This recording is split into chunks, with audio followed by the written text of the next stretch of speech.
Bismillahirrahmanirrahim. In this video, we're going to talk about the issue of marriage of Aisha. May Allah be pleased with her. This video will change your life for the better. We will discuss highly important issues. I myself was shocked to learn a few things. And as always, God bless all of you and your loved ones. There are some unfortunate and unfair attacks on Islam by some very confused people. I am not entirely sure what these people hope to accomplish by attacking the religion of 1.6 billion people, but I feel their anger is misdirected. In this video, we will cover Prophet Muhammad's marriage to Aisha 1400 years ago. We will talk about marrying very young wives in U.S. history. We'll give examples of some U.S. presidents and the teenage pregnancy decades, among other things. We will talk about marrying very young in older period. We'll consider age of Mary when Jesus was born. And how did Aisha feel about her marriage to Prophet Muhammad? An epidemic of sex crimes against young girls and women in the U.S. We have to address that. That is a problem that we are facing today. And Islam's liberation of women and granting of dignity. Now, in no way we mean to criticize or attack any of our Christian brothers or the esteemed country that we live in, the United States, but we just want to put things in perspective and make sure that we all understand this issue of Prophet Muhammad marrying Aisha when she was young so that we can put it to rest. Let's watch a video where a self-declared Christian apologetic, David Wood, cleverly maligns Islam. Just a word of caution, be aware that David Wood is a felon who attacked his own father with a hammer and left him for dead. David then spent years in a prison and a mental institution. David says he found Christianity while he was in the prison. Of course, we love David Wood as our Christian brother, but I want to give full details so that I am not accused of hiding information. Let us hear what David Wood has to say. So if Muhammad married a 6-year-old girl when he was 50 years old, and Muhammad is the pattern of conduct for Muslims, is child marriage simply a tribal practice? No, it's a religious practice. And that's why it's so difficult for Westerners to change the practice. As you saw in this video, David Wood, a Christian, discusses the marriage of Aisha 1400 years ago. What does the Hadith say about that? Is David Wood right about the age difference of Prophet Muhammad, may Allah be pleased with him, and Aisha? There is a Hadith that confirms what David had said, that the Prophet married her when she was 6 years old and he consummated the marriage when she was 9 years old. And then she remained with him for another 9 years. I've included a link to the Hadith where I got it from.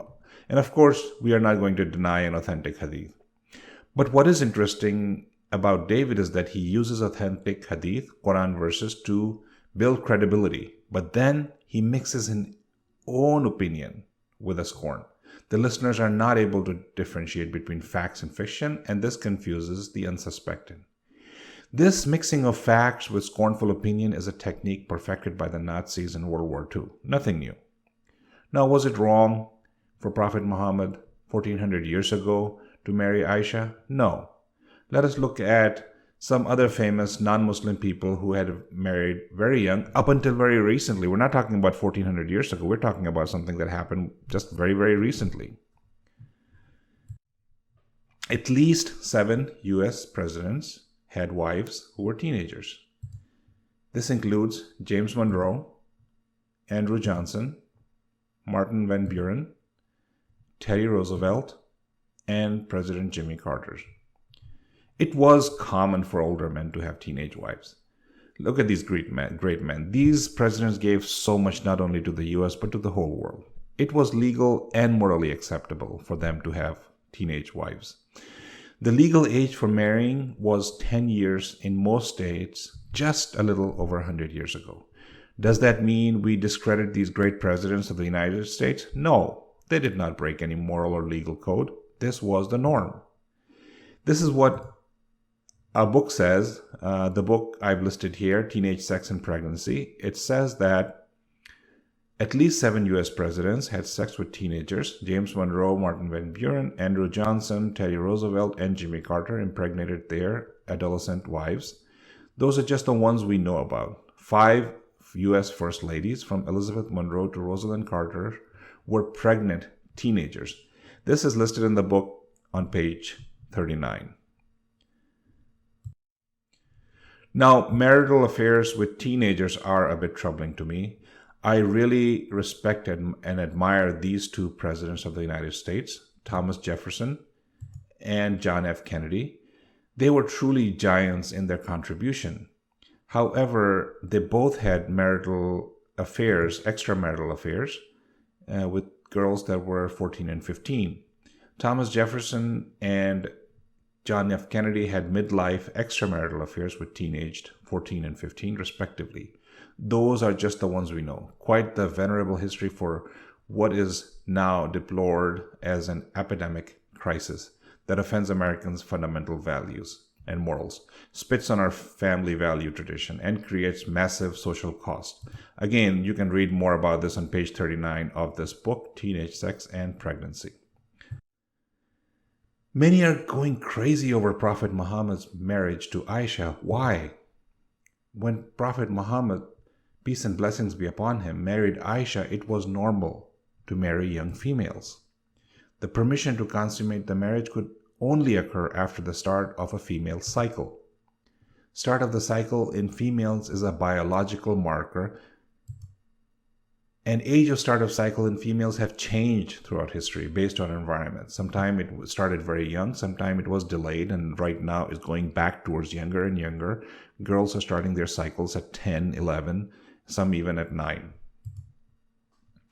The age of 18 as a sign of adulthood is a very recent development, about 100 years ago. Before that, there was no such thing as 18 was the minimum age. This was the custom 1400 years ago and remained until very recently even in Europe and America. So really there's nothing unusual about Prophet Muhammad marrying Aisha over 1400 years ago.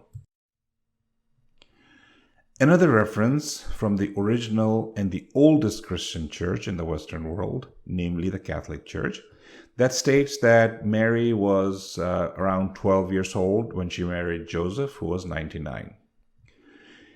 I would even say that it is possible that Mary was much younger than that when she actually gave birth to Jesus.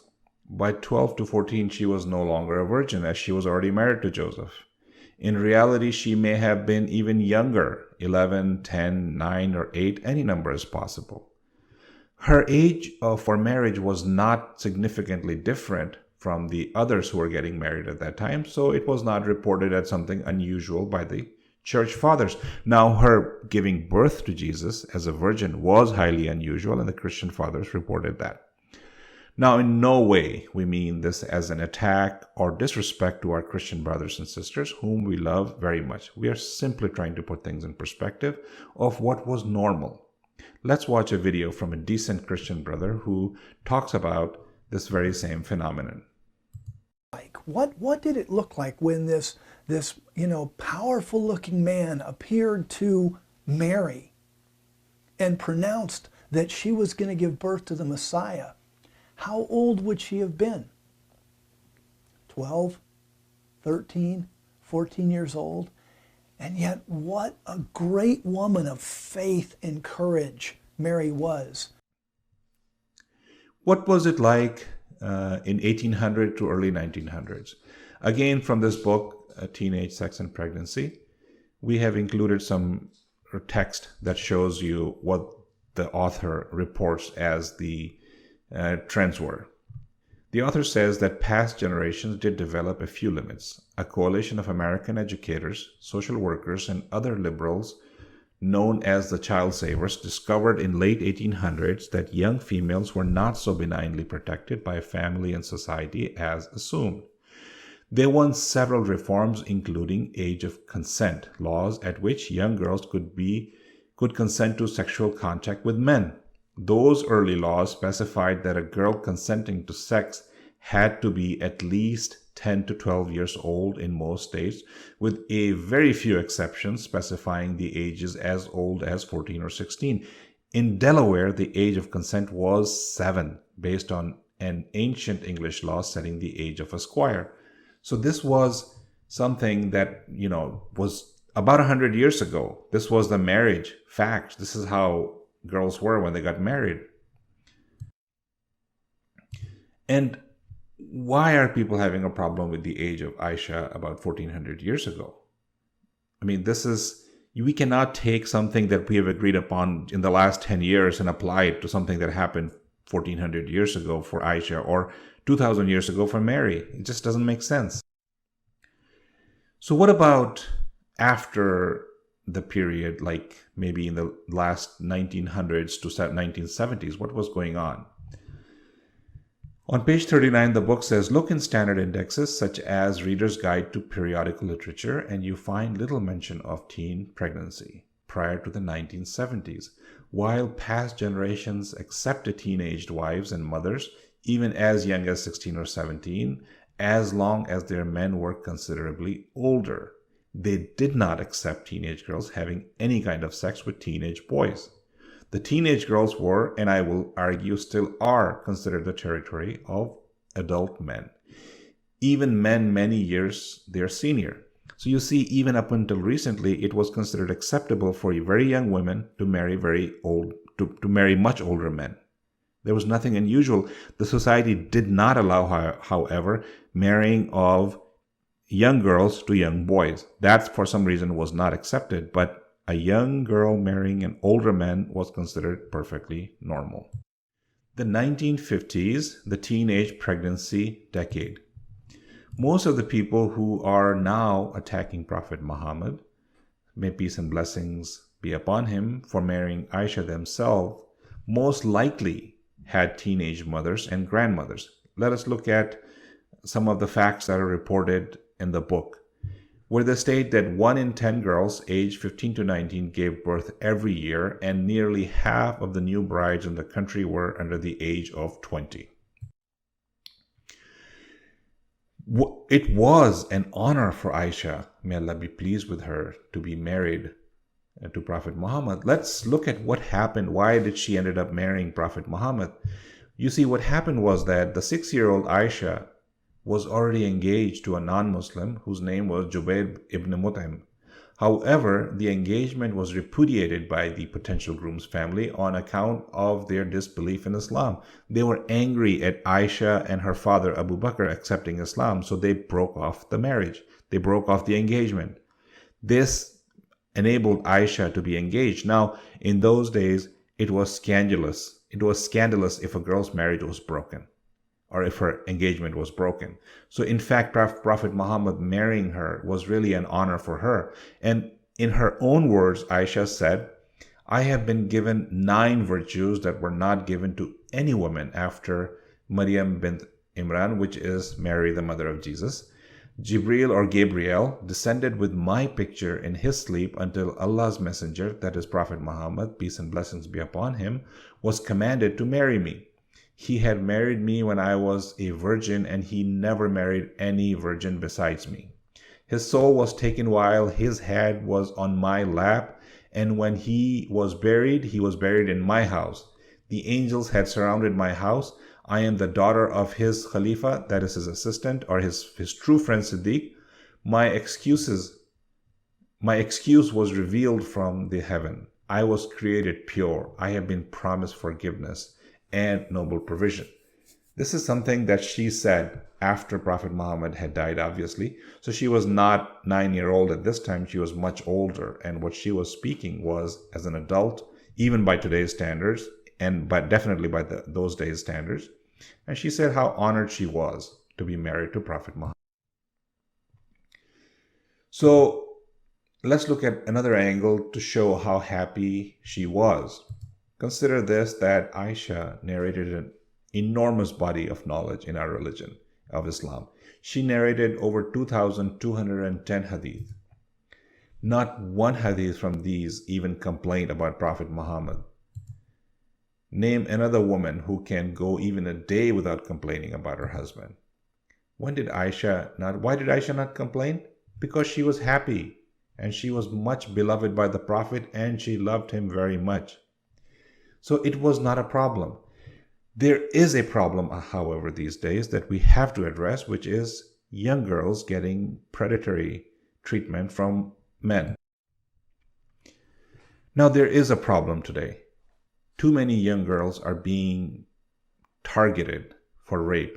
In this example here, this is a story just from a couple weeks ago. A man was accused of having sex with a 12-year-old girl. Did you hear me? 12-year-old girl. Too many young girls are exploited illegally and sometimes even legally. There is a legal exploitation of young girls going on today as well. But let's work together to solve this problem of child rape. Let's work together, in fact, to solve the problem of rape in general. Muslims are not the ones committing these crimes. As you can see, a vast majority of these people who are committing these crimes are not Muslims, and I would not encourage any Muslim to commit these crimes. We should follow the law as it is stated. Instead of obsessing over something that happened 1400 years ago, let us, in fact, work together to solve these problems and focus on where the problem is. Let us watch a video that shows what goes on inside the mind of a child molester.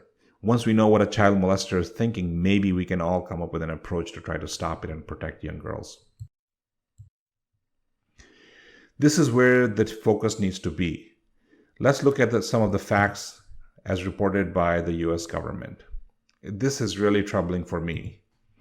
1 in 5 women are raped in the US. Each rape costs over $150,000. $127 billion spent annually on rape, which by far is the highest cost of any crime, even higher than murder. 1 in 4 girls are raped before they even reach 18. 12.3% of women are raped before 10 years old. Rape is the most underreported crime. 63% of sexual assaults are not reported to the police. Only 12% of sexual abuse is reported to the authorities. Average age for girls who become victims of prostitution is 12 to 14. So I wonder why people are not talking about this. Why are all these people obsessing over the marriage of Prophet Muhammad that took place over 1400 years ago? And they're not doing anything about the exploitation of women, of young girls that is happening right under our nose today. A man named Jack McClellan has created a website called Girl Love, which instructs pedophiles as to how to confront little girls and how to avoid police. After being available for about 2 years, the site was shut down by the provider last week as a Fox investigation zeroed in. However, Fox News correspondent Dan Springer did confront McClellan about his disgusting lifestyle. If you said, screw it, I'm going to act on my urge and take the consequences and hope I get away with it, you would do what to a child? If there wasn't any law, if I didn't have to worry about the law? That's right. Well, I'd probably... Well, I don't know if I could succeed, but I'd probably be out there trying to establish some sort of intimate relationship with a girl within what they call the age of attraction. What's your age of attraction? Approximately 3 to 11. The problem is that teenage girls are used as sex symbols today. This girl here, she was 14-year-old Kate Moss, who was an undergarment model for Calvin Klein. At the age of 14, she paraded around in a highly sexual manner, advertising the underwear. And her pictures were plastered in print, television, and film. There's so many sex crimes against teens these days. Perhaps it could be because the popular culture refuses to accept them as nothing less than a sexual symbol. Here's a source, and you can read more about Kate Moss and look at other of her pictures if you so desire. But what about even recently? Angie Verona, a 14-year-old, became an internet sex symbol. She lives in Florida, and somehow she's become a craze. The upper picture here is been blurred because I don't want to show any inappropriate images of young girls. You can get the news and read more about it at this abc.com website. Now, teens are sexually active at a young age now. Even 10-year-old girls are sexually active. Let's look at this chart from gutmarker.com, a very reliable site. that collects all activities related to teen sex. As you can see, the percentage increases as we go from 10-year-old to 11 to 12 to 13 to 14. These are the girls and boys who are sexually active at that young age. Let's talk about Prophet Muhammad. Regardless of faith, we are all fortunate that God sent Prophet Muhammad. We are all better off today because of the immense mercy that Prophet Muhammad brought to this world. The most amazing rights were given to women by Islam. Western women who convert to Islam are amazed by how Western feminism is a joke compared to the rights Muslim women have always enjoyed. If there is such a thing as a religion made for women, it is Islam. And Islam is being unfairly made a scapegoat. And I think the events in the world today are a result of geopolitical events, which is resulting in wars, attacks, bombs, and violence and terrorism, and socioeconomic activity, resulting in people, mostly non-Muslim, leaving religion. And they're not leaving religion because Islam is making them leave religion. They're leaving religion because their focus is elsewhere. Prophet Muhammad is the only ruler in 7th century who gave religious freedom to all citizens. He isn't only a prophet, he is a revolutionary. Now let's consider another fact. 144 years ago, the Parliament of the United Kingdom issues the Marriage Women's Property Act in 1870. At that time, by the way, Britain or the United Kingdom was the most advanced and the most powerful nation in the world. This Women's Property Act finally allowed women to be the legal owners of their money and inheritance. Before that, women themselves were considered property of men. Yet 1400 years ago, Allah and His Messenger gave women the right to keep their own property. Now folks, let's face it, religion in general is under attack.